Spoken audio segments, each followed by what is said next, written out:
promotion, population, promoting our culture, promoting our tradition.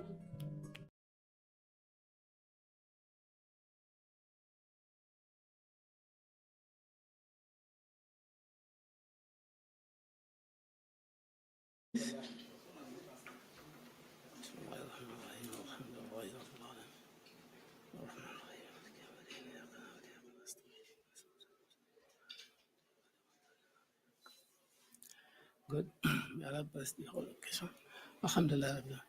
Now, good morning, everybody. Welcome you all to another session of the press conference. I think if I'm right, this is the fourth of its kind. The bi-weekly press conference that is organized by the Minister of Information. To ask the government heads of department, heads of organization to come and give an update about their ongoing works, developments that are ongoing. And also, today we have in our midst today, we'll be having the Honorable Minister of Higher Education, Professor Pierre who will be joining us later. And we have the Managing Director of Nawec by the name Galosedi, sorry for that. And also with his team, Malen Roberts and Patisol. And sorry if I... Matat Manjang also from Nawec. Now, the agenda for today would be like the Honorable Minister of Information, Dr. Ismail Assise would give an update of the government information. Then from there, if Professor Pierre is around, then he would also give the deliberations. Then followed by the Director of MD of Nawec. So without much ado, I would call on, the Honorable Minister of Information, by the name Ismail Assise, to come and give an update on government information. Thank you. Honorable Minister. Thank you. You have the floor. Thank you, Mr. Chair, and good morning, members of the press here present today. It gives me great pleasure to meet you once again as part of our periodic press briefing. Like I've always emphasized, that it is the wish of His Excellency the President Adama Barrow to connect Gambians to government by taking information from government to the people and bringing information from the people to the government. And you as the media, you play a critical role in this because you are the one that play that mediary role. You bring information from the public and you take information to the public. So we thank you for your presence today. It pleases also, again, for me to inform you that the next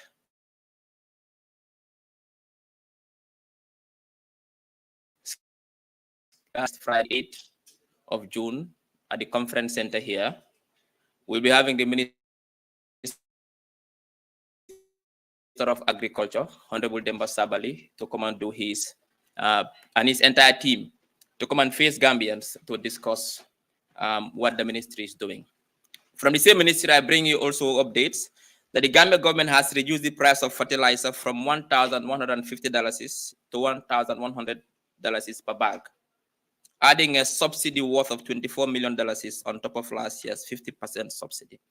It means the government will put 50% of the price of fertilizer for farmers this year, all geared towards ensuring that farmers get access to cheap fertilizer, but also get it on time, so that they can farm and the farming season will be good, which will boost Gambia's economy.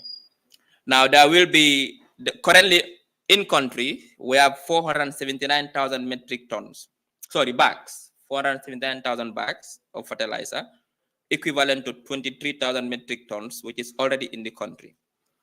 An additional 100,000 bags, that is 5,000 metric tons, will arrive in the country. So farmers are assured of ample supply of fertilizer. The Gambia government is committed to supporting farmers with essential inputs and equipment to boost agriculture in the country. Now, the final update has to do with some changes in government. If you bear with me, I'll get those changes soon. Now, if you could recall, it was announced recently that there has been some changes. The director of DLEAG, the Drug Law Enforcement Agency, Mr. Bakari Kasama, has been redeployed to the Foreign Service as deputy head of mission in China. In the same vein, Demba Sise has been appointed as the DG of DLEAG, that is the Drug Law Enforcement Agency. Adama Drame, the executive director of the National AIDS Secretariat, has been promoted as PS2, Permanent Secretary 2, to the Ministry of Health.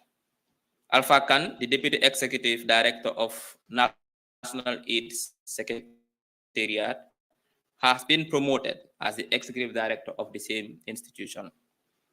Mr. Lamin Jadama, former the SIS, that is State Intelligence Services DG, has been redeployed as Deputy Executive Director to the National Disaster Management Agency.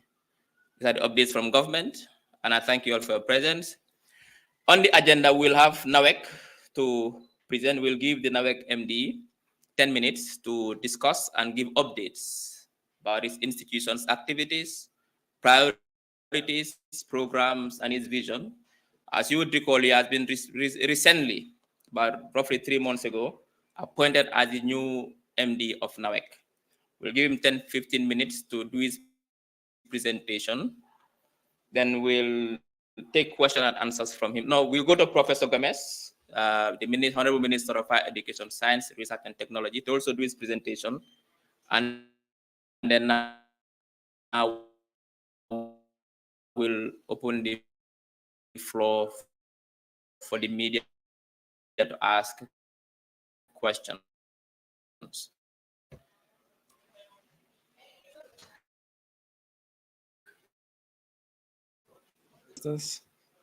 Members of the press and all the participants here today, good morning. This is my first press briefing to the public since I've been appointed as the MD of Nawec. Nawec is the institution that is the backbone of this country's economy. So if Nawec is doing well, this economy is going to do well. If Nawec is not doing well, the economy is not going to do well. So that is the realities of it. And it's one of the biggest institutions in this country under the government. Now, I have been entrusted to come and lead Nawec. It's a big responsibility, a big load on my shoulders. And I'm aware of the challenges that Nawec have. And it's not an easy journey. It's going to get worse before it gets better. I know that Nawec is not very famous right now because of all the issues that are happening. We have in power outages, we have in water shortages. But it doesn't mean that there are no plans in place to try to sort those problems out. So there are a lot of projects right now on the ground happening, both on the water and on the electricity side. So my expectations are within the next year to 2 years, these problems of frequent outages of power and intermittent supply of water will not be 100% resolved, but I would say up to 80-90% resolved. Just remember, this country is growing very fast. If you look at maybe 3, 4, 5 years ago, where the Gambia was before and today, you can see the development is increasing, building. And this is creating a lot of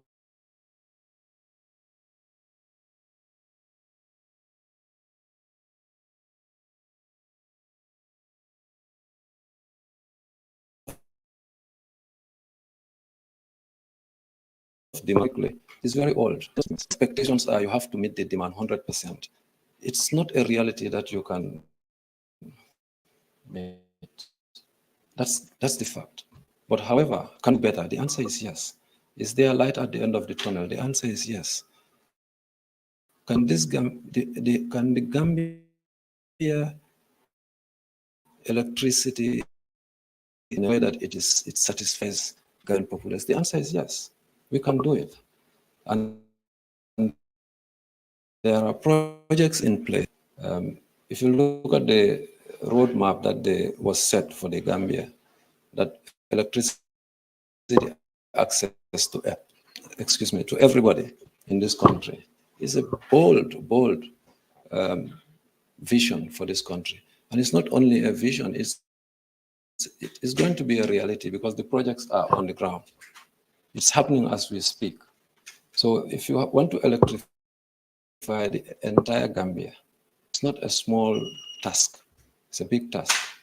So from my side as a new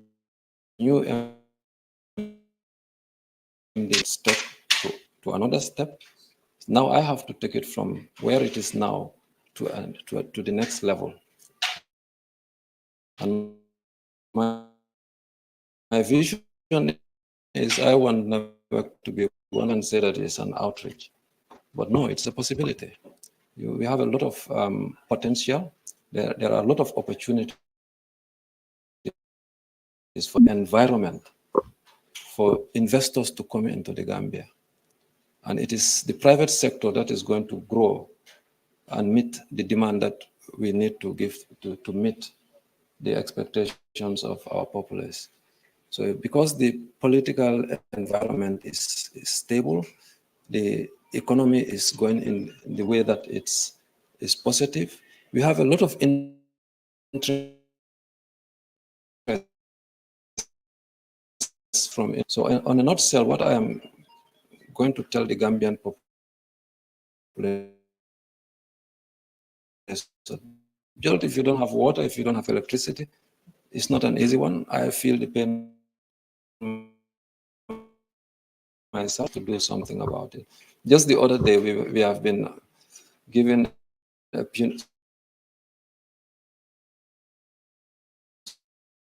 punity to do it. So the SOE Commission have done their job, and His Excellency have said you have to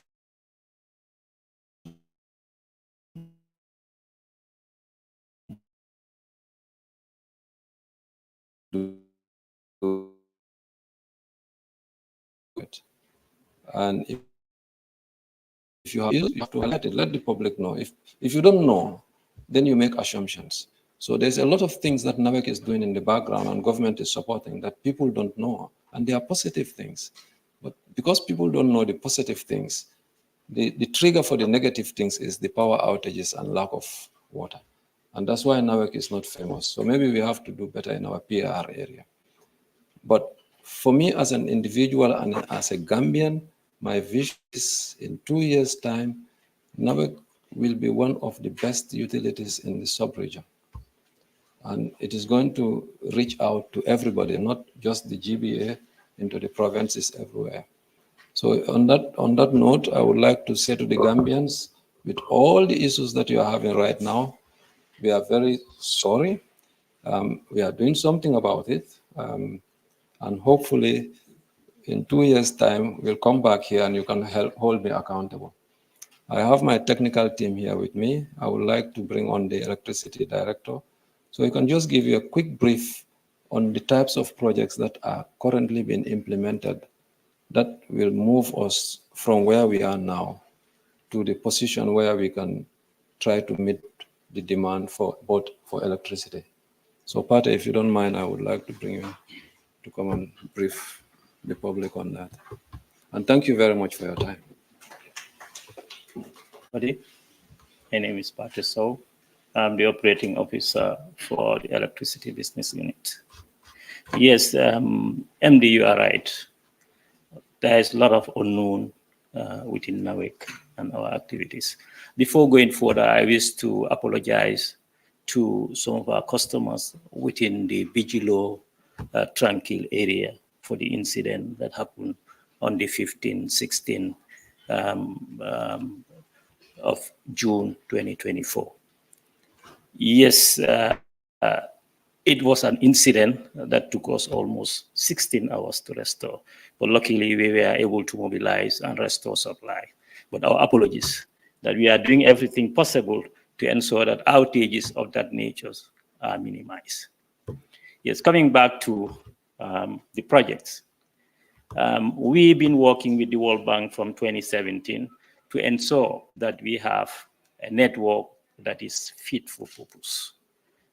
Looking at what we are operating in the Gambia here, we have only distribution system. You don't have transmission at different level. You distribute and then you transmit at the same level. Any problem you have on the system will trigger an outage, and that is not fit for purpose. This is why you have transmission and distribution. At the transmission level, you transmit energy, and then at the other level, you distribute at that level to your customers. But this is not happening in our system. We have worked with the World Bank.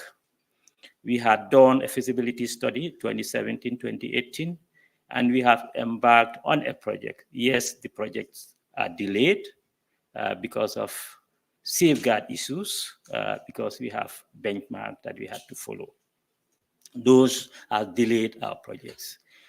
We have a 225 that should have been commissioned in 2022. Unfortunately, we are still dragging to get that project accomplished because of individual that we had to compensate, and some of them are resisting the compensation. But we hope, with the help of the government, their engagement, that we will be able to accomplish that. So that if the 225 is completed, commissioned, just like the OMVG system, we'll be able to have, for the first time, a transmission line that will help us to evacuate power and then distribute at the lower level. That means stability will be achieved. If that is done, when a fault occurs in one of those lines, you'll be able to have stability on the other side. The incident that happened in Bijilo the last time would have been averted because you will have different sources to that supply. But presently, that is not happening. We don't have redundancy in the system. When one fails, the other one cannot operate. The other system cannot operate. Having said that, this is why we have embarked on different projects to ensure that the 225 is commissioned by at least 2024. We have 6 transmission or distribution line from that substation that is in Jabang that will evacuate power to our customers. And those 6 lines will give us the opportunity to ensure when one fails, the others will be able to supply energy. And not only that, if it fails, it will not affect the entire system. But presently, the power that we are evacuating at the 33 kV line, if you lose one, it's just like you are standing with 2 legs and those 2 legs are carrying the whole load. If one fails, definitely the entire system will collapse. And that what we are faced with. The other issue is the distribution system within Banjul and the like. Some of those installations were installed in 1970, 1960, when it was just, the system was just like a standby generator that you have in your house. And this is what has been expanded, a standby system to take care of an entire nation over time. And that's what MD said, the adequate infrastructure is not in place. And the expectations are high. And this has not been communicated to the public to the extreme, so that at least they know what we are operating. Nawec staff are suffering because what they have, you compare the Gambia and Senegal, that outages are not happening there because the systems are different. Senegal have 3 levels. You have the 225, you have the 90, and then you have the 30 kV system. Then you get to this distribution. Any fault at the distribution level, you will not see it at the higher level. And that's why even our 225, those in the provinces, they can see the stability in Soma, the stability in the other area. Because the outages that they are having are very minimal compared to the GBA that we have here. And having said that, we have also expanded on our offloading system. When you transmit, you have to transform your system to a usable voltage. And we had series of inadequacy. That is, when you have the capacity available, you cannot offload everything. You load it. Because, for instance, Bijilo, those who were in Bijilo area, you can see a year ago, even when the capacity is there, we had to go and load it because the capacity for the transformation is not there it is not adequate. So we have embarked on that by upgrading some of those transformers. Where you have 5 MVA, we are putting in a 10 MVA. Where you have a 10 MVA, we are putting in a 20 MVA. And this project has started and it is at an advanced stage. We'll be able to at least evacuate all the power that we have within the system without doing load setting to our system.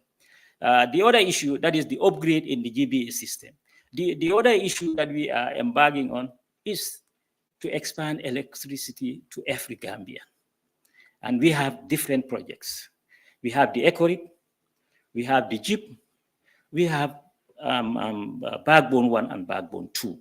And these 5 projects are to ensure every Gambian will have access to electricity.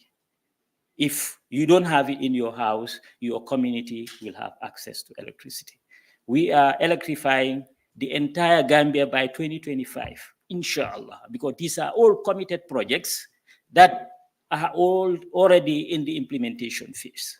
Not only that, we are trying to stabilize the system. You have electricity, but it has to be reliable, reliability and quality, because this is why the upgrades that we are doing to ensure that the low voltage that some of our customers are still suffering from will also be eliminated.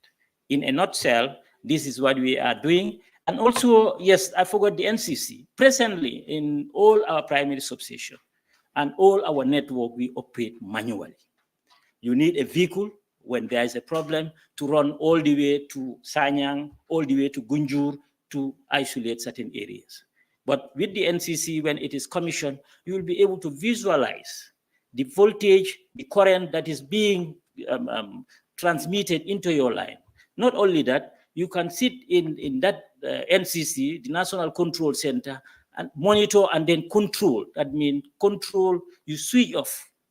You see, wherever you feel there is a problem, you can, by a trigger of a button on your computer, you'll be able to isolate some of those areas. And those are all key achievements that we are working on. And equally on the power generation, energy mix. I know fossil fuel, most of the time these are issue lubricants and the like. And this has bearing to our foreign currency, to our dalasi. And whenever we procure, you see what the market, experience, because Nawec is big. Fuel, lubricants, spare parts, all those things, you have to procure them on hard currency. And what you are getting is the dalasi. And definitely we are faced with a lot of problems. This is why we have diversified to ensure that we have renewable energy that will help us. At least the initial capital, yes, is intensive, but when you have it, at least it will help you to minimize the cost of kilowatt per hour. And this is why we have just commissioned a 23 megawatt per hour in Jambur that is operational, and it is the best. That means the frequency control is there, because the sun, you are not in charge of it. But when the sun goes down, you have the battery to take care of that intermittent, so that at least your system is stable. And this is one of the best in the world that we are bringing to the Gambian population. Thank you. For giving an update on the current issues and also empathizing with the public in terms of what the people are experiencing now. And also, Mr. Gallo, is it Gallo? Also, thank you very much for also giving us an update on the current situation and also what plans you have in place, to address all these challenges that are ongoing now.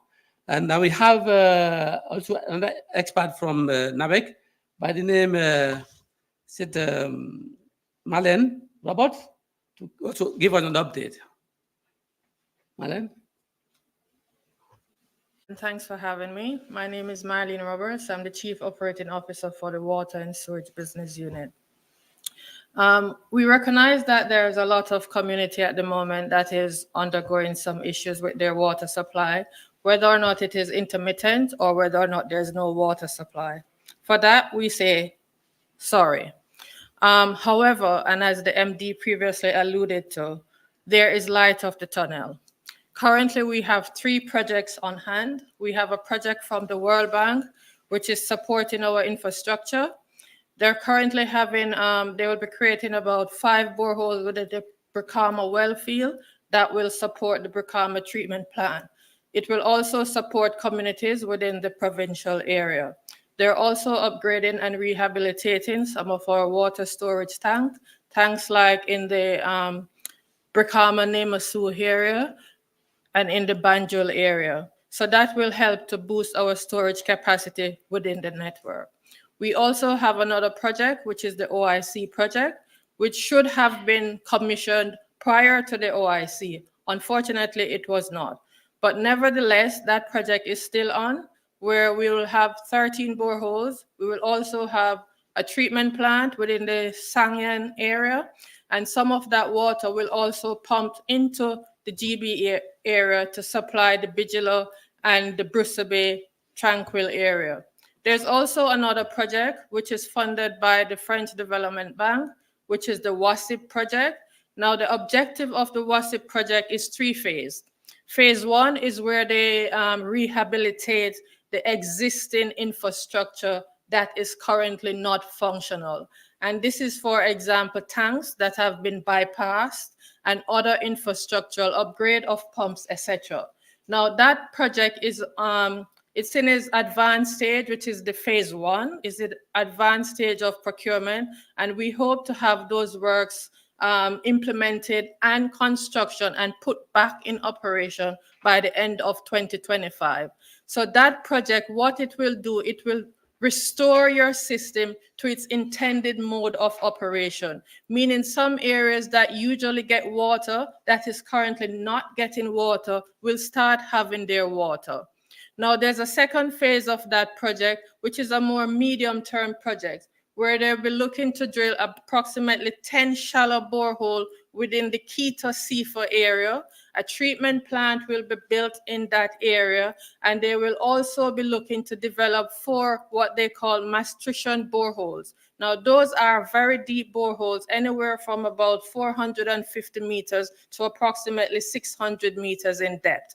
And those boreholes will be better boreholes that will be used to augment and supply the area. The third phase of that project is to develop a complete master plan for the water supply, not only within the GBA, but also within the provincial area.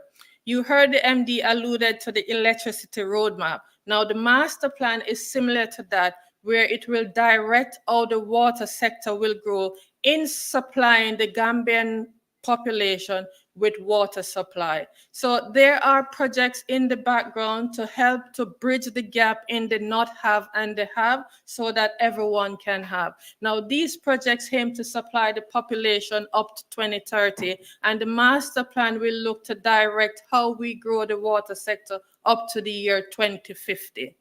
So those are some of the projects. But nonetheless, outside of those donor-funded projects, the business unit, water business unit within Nawec are also embarking on smaller little projects where we're targeting individual areas that may be having issues and developing our own boreholes to help supplement. Recently, we did one in Nemasu, and those people are having water.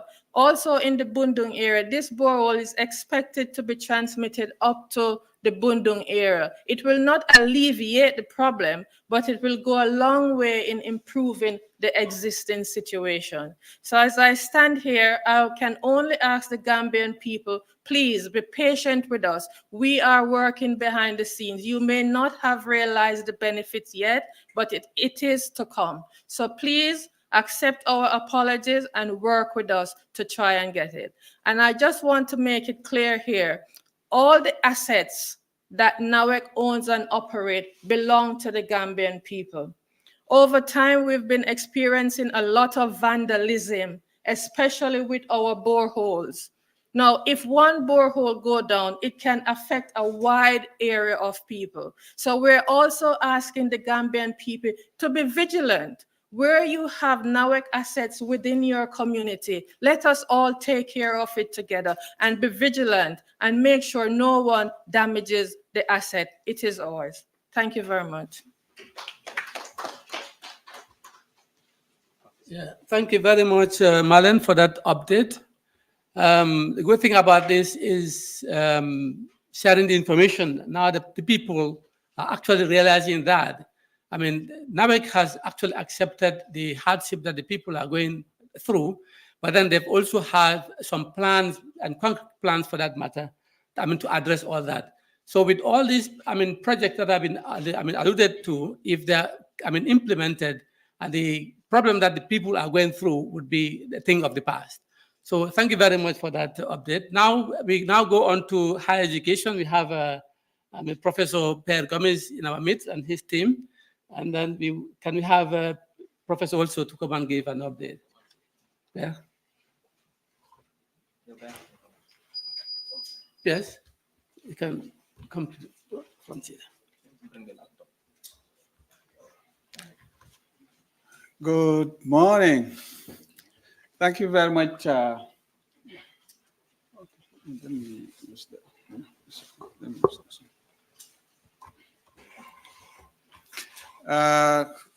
While the technicians are fixing the laptop, I want to seize this opportunity to congratulate the Honorable Minister of Information, Dr.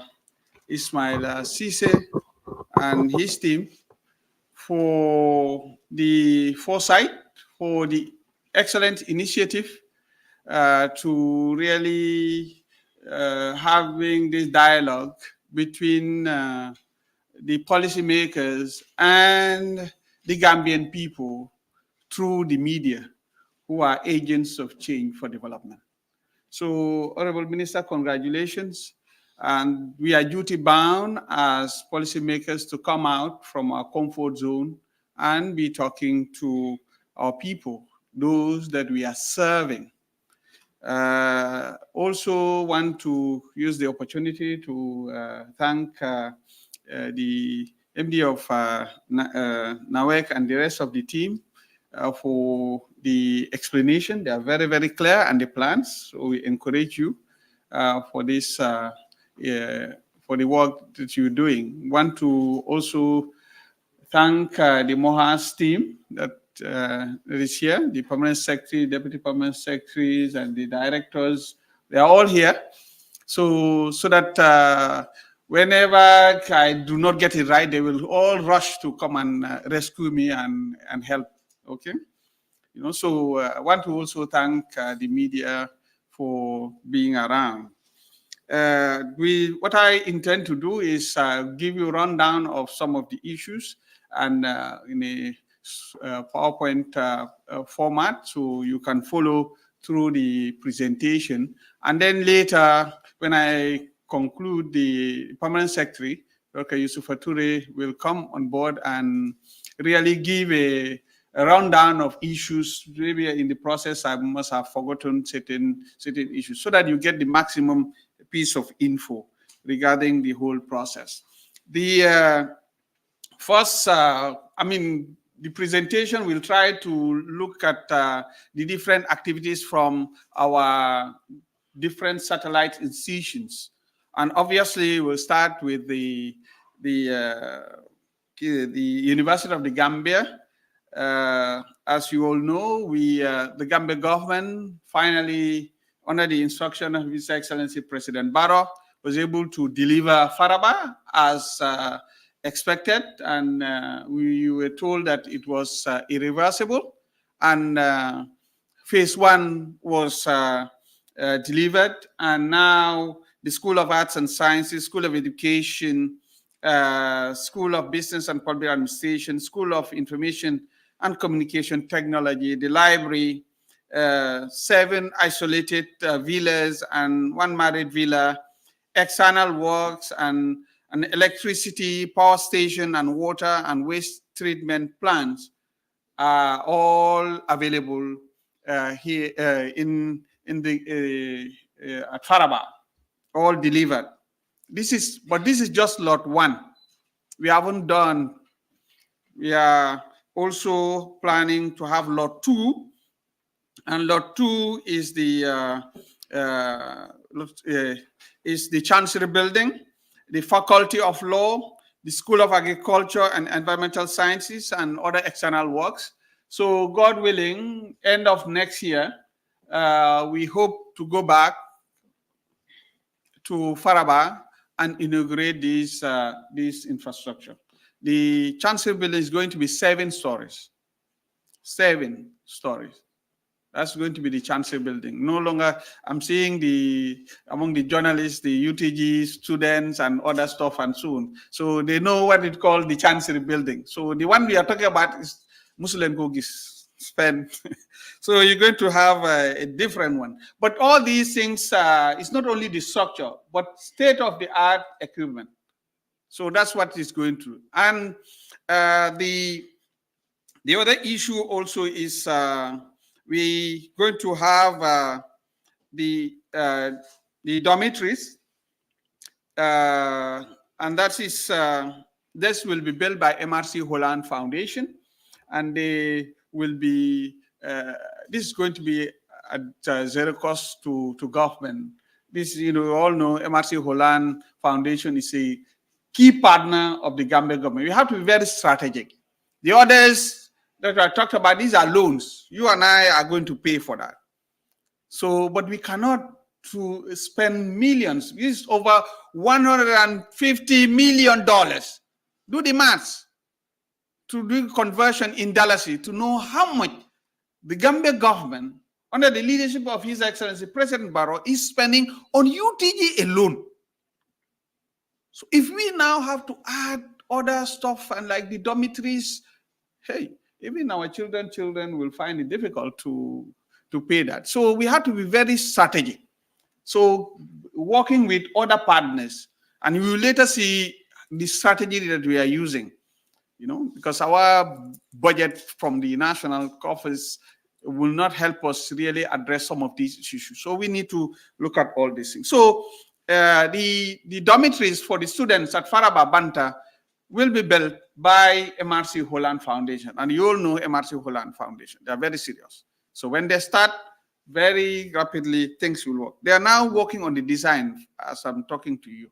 So, and once that is done, they will just award the contracts, and within some months, they will start delivering. So the other one also is, you must have noticed some months ago, His Excellency President Barrow received the Secretary General of the Organization of Southern Cooperation, OAC, based in Addis Ababa in Ethiopia. And during that visit, we engaged him. And then later, we went to Addis and signed an MOU with this organization. And they're planning to build 2 regional research centers, okay? One in the around the Latin Americas and so on, and the other one in Africa. So we're able to convince them that the one for Africa, for it to be built in the Gambia, and so that it will serve as a hub for the rest of Africa as a research center. So where you'll have other scholars from other parts of the continent who will be working here in the Gambia. So we work with them and sign an MOU. They have agreed.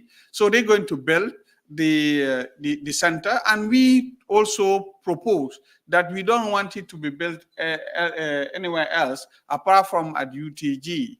That is at Faraba Banta, for it to serve as a center, as a research center. But it will serve everybody, not only UTG. UTG is just housing it as a space, but other scholars from other countries will be working there.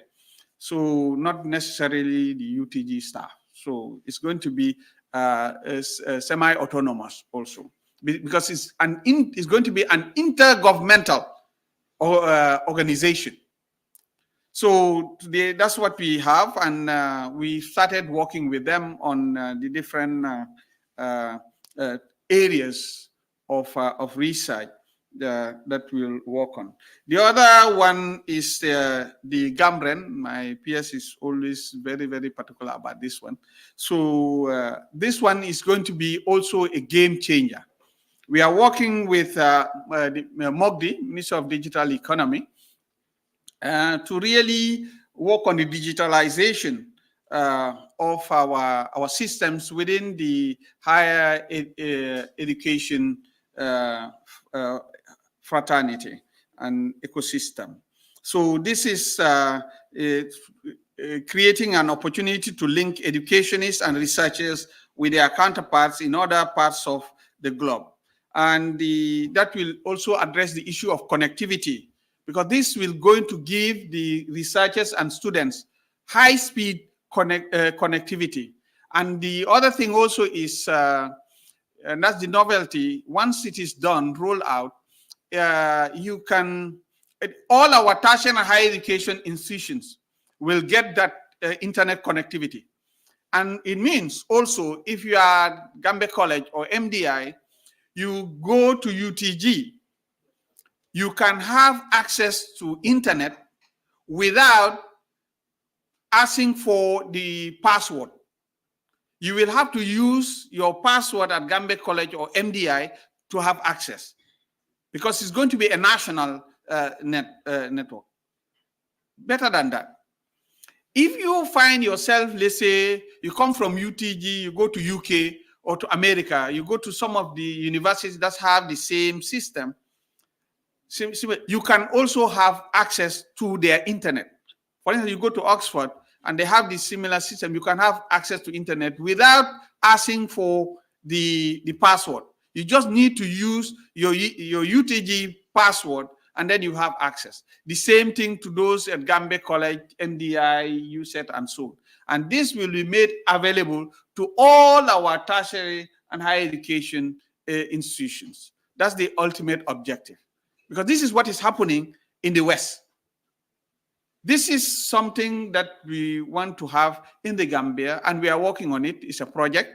It's a regional project. Okay, so that is what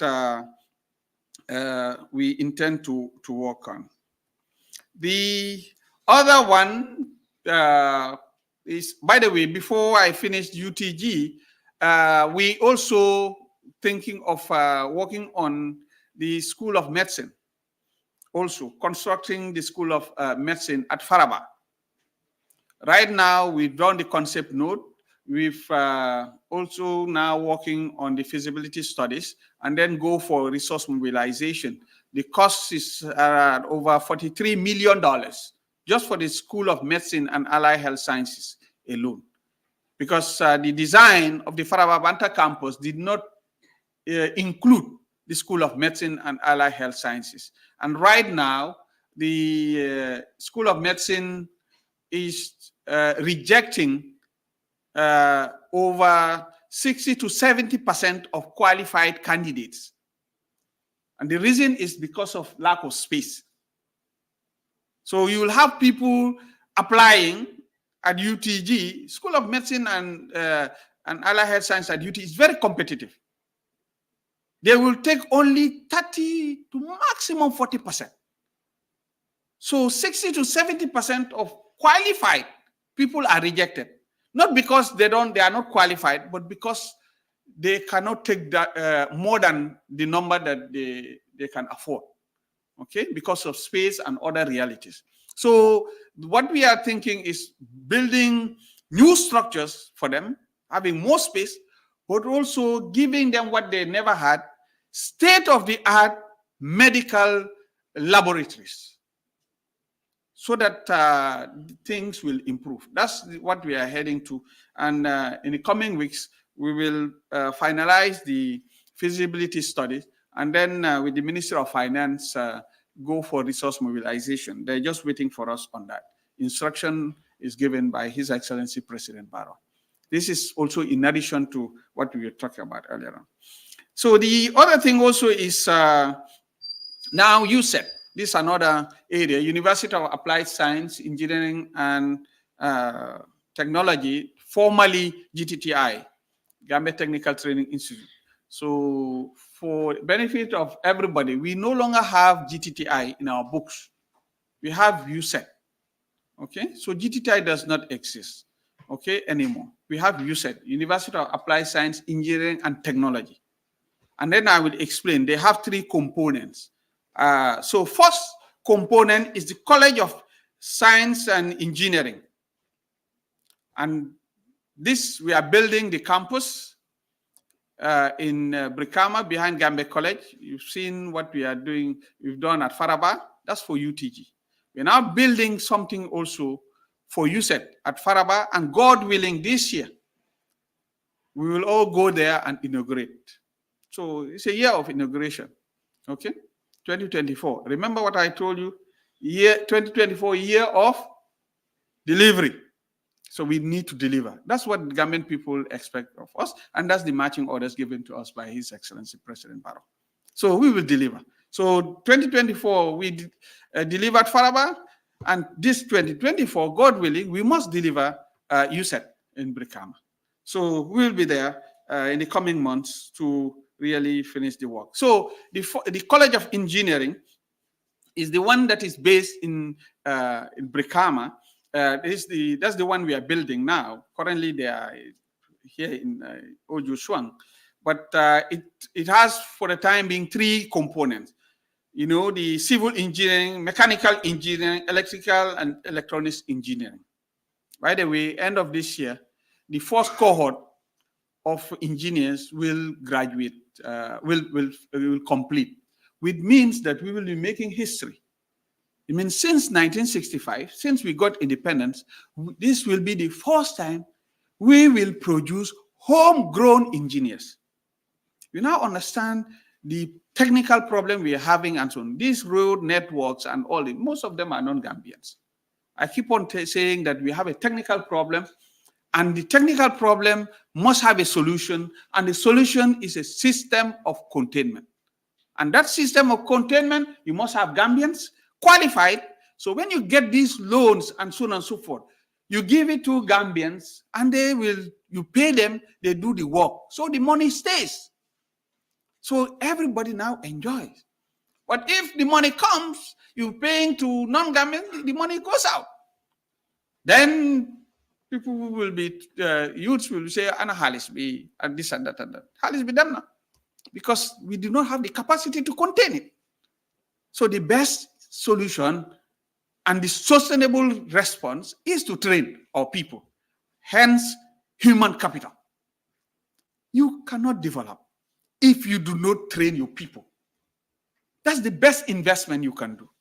So for us, this is our matching orders. So you have the students currently, as among the engineers, 193.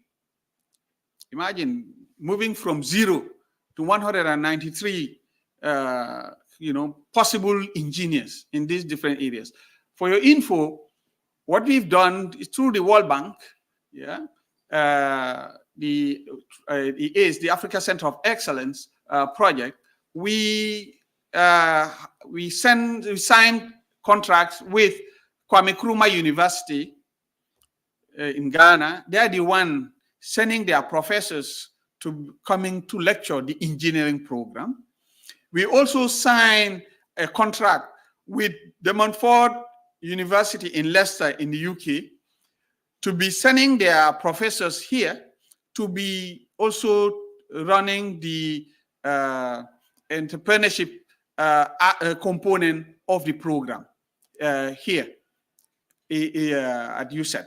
Because the program that we are running is an engineering program, but it's an engineering that has entrepreneurship embedded.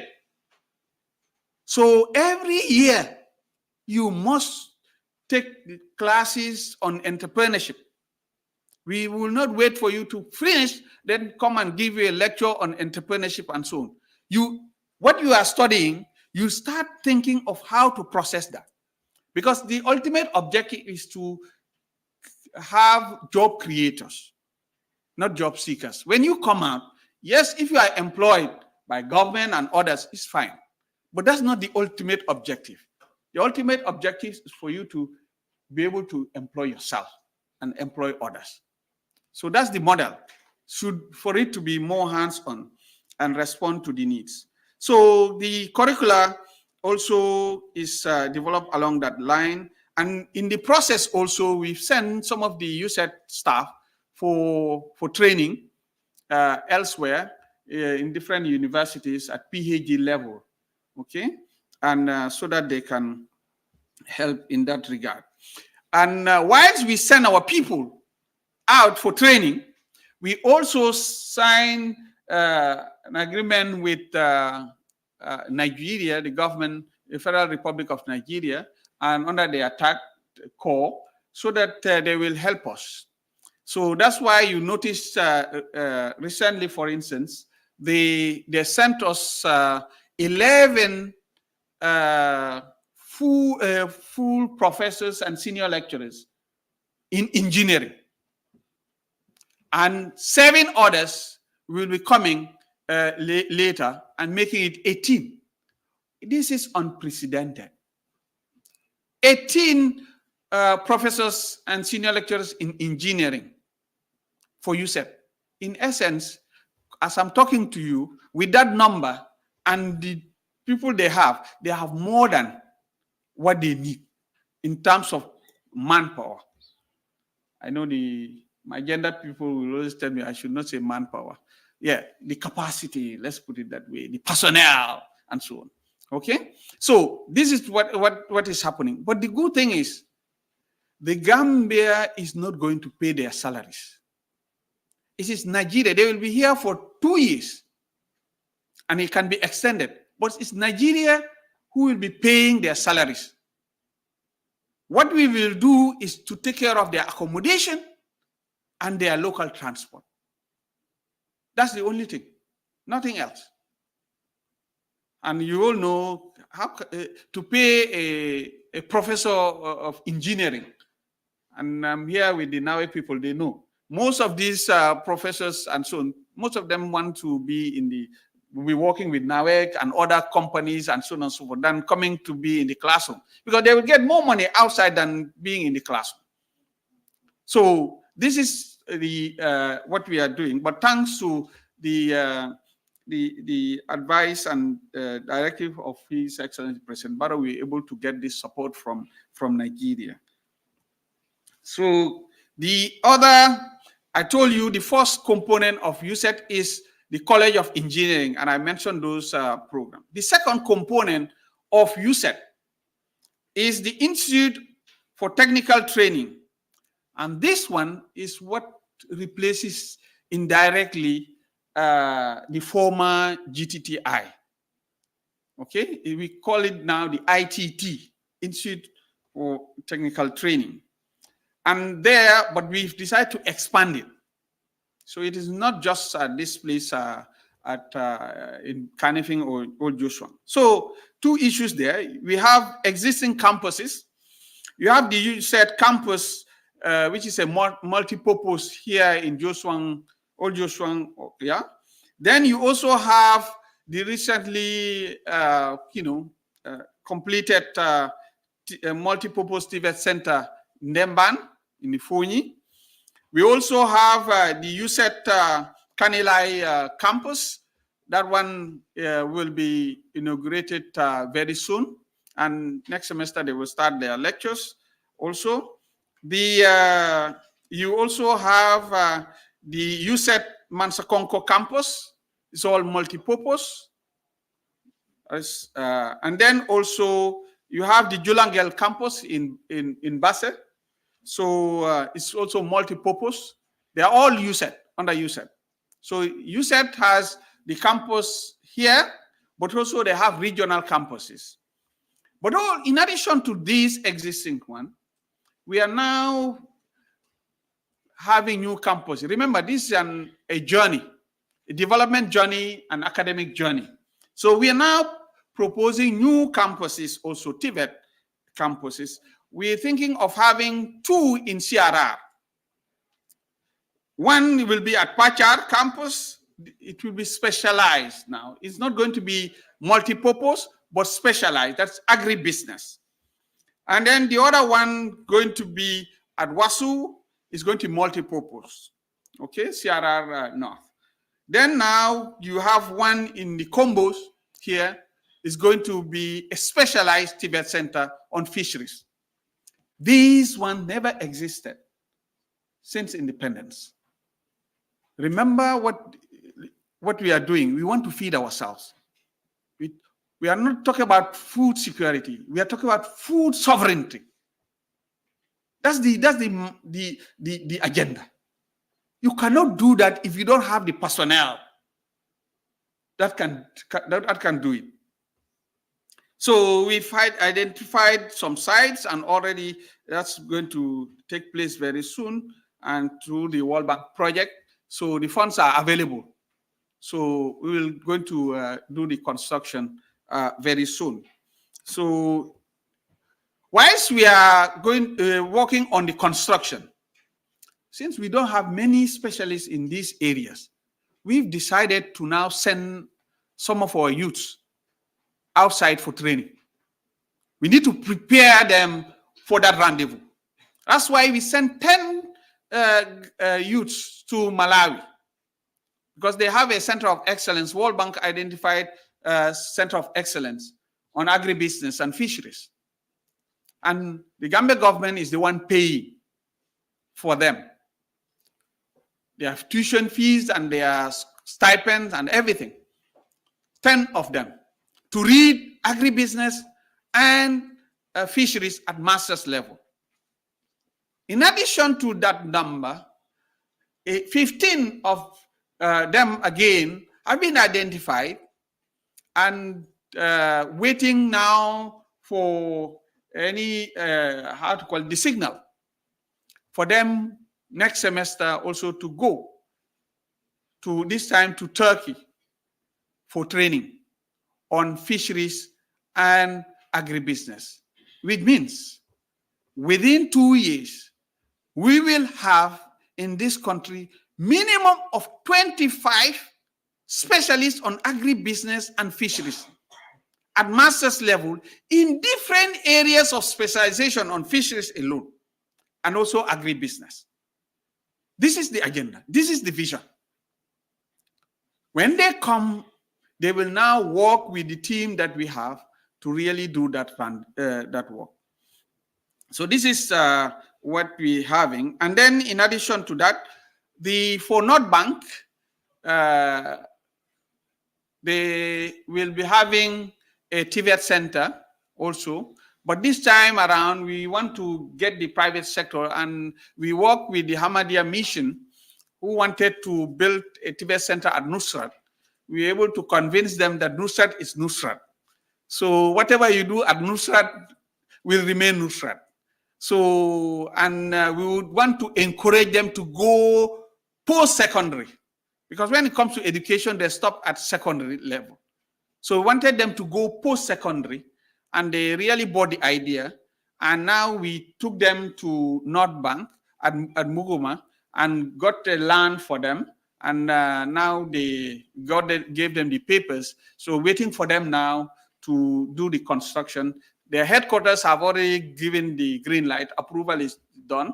They're working on the logistics, and then later they will do the construction. And you all know the Ahmadiyya Mission, Nusrat and Masrur and other their schools, you know, they are centers of excellence. They are very good institutions. So they will also bring quality education in North Bank. I know the Kiankas will launch a counter-attack against the Badibunkas. So I will see what will be the results of that battle. Yes, the other third component now of USET is the Institute of Innovation and Entrepreneurship. So that is there. You have at Canifing, Joshua, you have the Canifing Hub, the Foundry, the Vocational Training Center, and also we through UNDP, we're working with UNDP now to come up with Uniport there, and they're going to really fund it. Already done. Now they are working on the procurement issue, and very soon they're going to get that one also. And KOICA, the Korean Development Agency, also supported with 3D printers and computer lab and so on.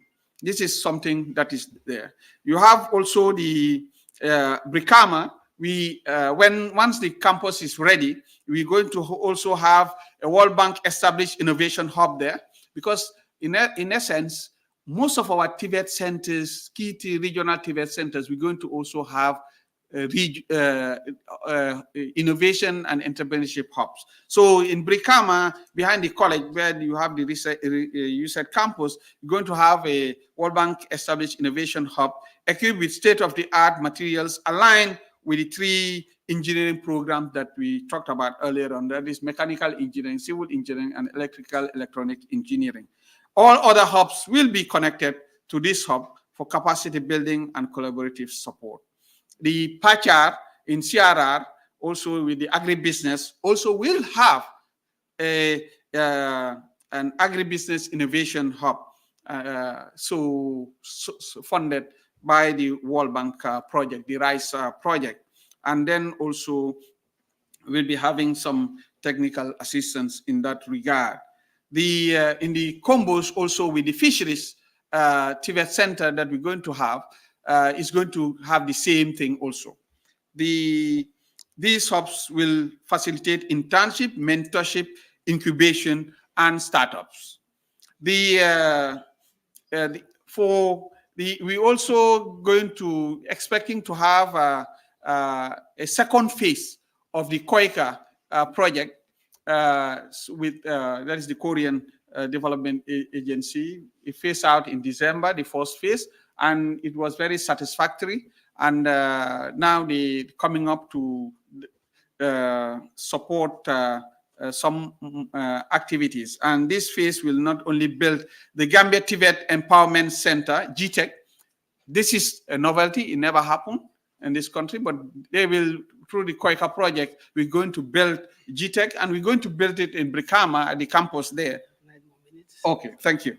So we'll conclude very soon. Let me fast track it then. We're going to have it there, and then also we'll be training TVET teachers. Right now, we don't have that. We don't have TVET teachers.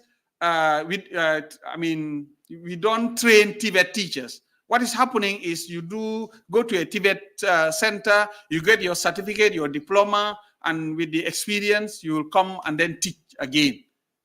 So most of them don't have something higher than what they are teaching, the level that they are teaching. So with this project, we want to address that, to also train teachers for the TVET program, not